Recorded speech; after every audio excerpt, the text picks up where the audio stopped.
بسم اللہ الرحمن الرحیم۔ آج کی نشست میں ہم ایک اہم ٹاپک ڈسکس کریں گے جس کو ذاتی اصلاح کے نام سے ہم اس نشست میں ڈسکس کرنے جا رہے ہیں۔ ذاتی اصلاح، اس کو سیلف امپروومنٹ بھی کہتے ہیں، تزکیہ نفس بھی کہتے ہیں۔ یہ ایک مسلسل اور ایک شعوری عمل ہے جس کے ذریعے انسان اپنی شخصیت، کردار، اپنی عادات اور اپنی نیتوں کو اللہ تعالیٰ کی رضا کے مطابق ڈھال سکتا ہے۔ ذاتی اصلاح بہت زیادہ ضروری ہے۔ آج کی ہماری اس ویڈیو میں ہمارے اس ٹاپک کا ہر فرد کو فائدہ ہوگا۔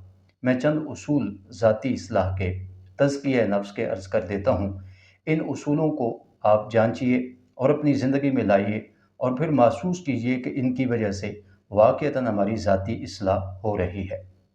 پہلا عنوان یا پہلا پوائنٹ جس کی وجہ سے ذاتی اصلاح ممکن ہے وہ ہے اخلاص نیت، یعنی اپنی نیت کو خالص کیجیے۔ ہر عمل میں اللہ تعالیٰ کی رضا کا جذبہ پیدا کیجیے۔ دکھاوے سے، شہرت سے، مفاد پرستی سے اپنے آپ کو دور رکھیے۔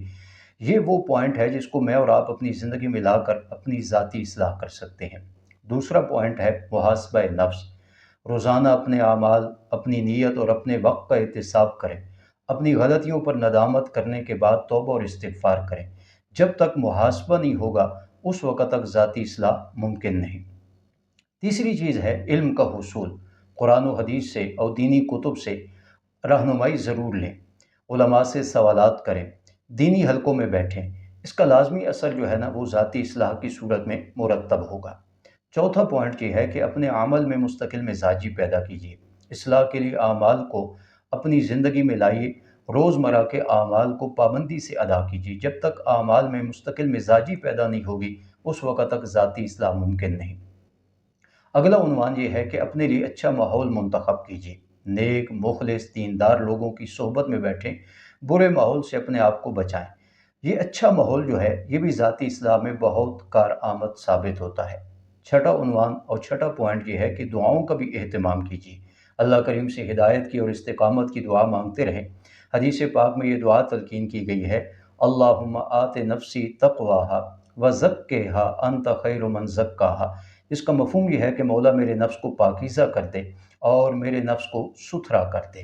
تو دعاؤں کا اہتمام بھی ضرور کیجیے۔ ساتواں پوائنٹ یہ ہے کہ وقت کی قدر کیجیے اور اپنے اوقات کار کو مد نظر رکھ کر کے اپنے کاموں کی منصوبہ بندی ضرور کیجیے۔ یعنی دن کا کچھ حصہ ذاتی مطالعہ کے لیے، ذکر کے لیے، توبہ اور استغفار کے لیے، غور و فکر کے لیے ضرور مقرر کریں۔ فضولیات سے اپنے آپ کو بچائیں۔ سوشل میڈیا کو زیادہ استعمال کرنے سے بچیں اور لغویات سے اپنے آپ کو بچائیں۔ اس سے ضرور ذاتی اصلاح ہوگی۔ اور آٹھواں پوائنٹ یہ ہے کہ صبر اور جہد مسلسل۔ مطلب یہ ہے کہ اصلاح جو ہے نا وہ وقت مانگتی ہے۔ ضروری نہیں ہے کہ آپ ایک ٹپس استعمال کریں اور فوراً نتائج کی طرف متوجہ ہو جائیں۔ کچھ وقت لگے گا ذاتی اصلاح کے لیے، لہٰذا ناکامی پر مایوس نہیں ہونا، بار بار اپنی کوشش کو جاری رکھنا ہے، تب جا کر ذاتی اصلاح ممکن ہوگی۔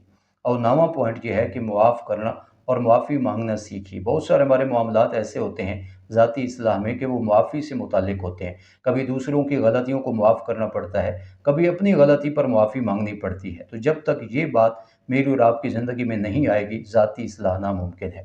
10واں پوائنٹ یہ ہے کہ کسی تربیت یافتہ، متبع سنت، صحیح العقیدہ شیخ اور مرشد کے ساتھ اپنا تعلق جوڑیں، کیونکہ ذاتی اصلاح از خود جو ہے وہ مشکل ہو سکتی ہے، لیکن کسی مرشد کامل سے تعلق، تربیت یافتہ فرد کے ساتھ اصلاحی تعلق، یہ میری اور آپ کی ذاتی اصلاح کو بہت جلد ممکن بنا سکتا ہے۔ یہ 10 پوائنٹ میں نے پوائنٹ آپ کے سامنے عرض کر دی ہیں۔ ان کو میں اور آپ اپنی زندگی میں لائیں، یقیناً ذاتی اصلاح ہوگی۔